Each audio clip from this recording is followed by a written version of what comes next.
ಆಚಿ ಮಸಾಲ. ಎಂತ ಅಡಿಗೆಯ ರುಚಿಯಾಗೋ ರಹಸ್ಯವು 20 ರೂಪಾಯಿ. ಗದಗ್ ಬರ ಪರಿಸ್ಥಿತಿ ವರದಿಯಲ್ಲಿ ಎಡವಟ್ಟು, ಕೃಷಿ ಇಲಾಖೆ ಅಧಿಕಾರಿಗಳಿಗೆ ಸಚಿವರ ಕ್ಲಾಸ್. ಸಭೆಯಲ್ಲಿ ಸರಿಯಾಗಿ ಮಾಹಿತಿ ನೀಡಿಲ್ಲವೆಂದು ರಾಯರೆಡ್ಡಿ ಗರಂ.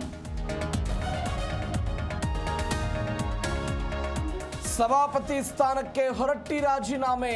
ಸಿಎಂ ಹರಿಪ್ರಸಾದ್ ಸುದೀರ್ಘ ಮನವೊಲಿಕೆ ಬಳಿಕ ರಿಸೈನ್. ಆಗಸ್ಟ್ 14ರಂದು ನೂತನ ಉಪಸಭಾಪತಿಗಳ ಆಯ್ಕೆ. ಆಗಸ್ಟ್ 13ರಿಂದ ವಿಧಾನಮಂಡಲ ಅಧಿವೇಶನ. ಪೂರ್ವಭಾವಿಯಾಗಿ ಬಿಜೆಪಿ ಪ್ರಮುಖರ ಸಭೆ.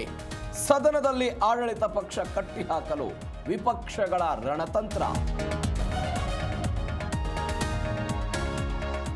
ಸಂಸತ್ತಿನ ಉಭಯ ಸದನದಲ್ಲಿ ಗದ್ದಲ. ಅಮಿತ್ ಶಾ ಉತ್ತರಕ್ಕೆ ವಿಪಕ್ಷಗಳ ಪಟ್ಟು. ಆಗಸ್ಟ್ 10ರವರೆಗೆ ಲೋಕಸಭೆ ರಾಜ್ಯಸಭೆ ಕಲಾಪ ಮುಂದೂಡಿಕೆ.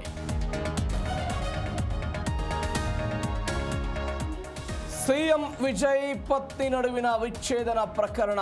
ಕೋರ್ಟ್ನಲ್ಲಿ ಅರ್ಜಿ ಹಿಂಪಡೆದ ಪತ್ನಿ ಸಂಗೀತ.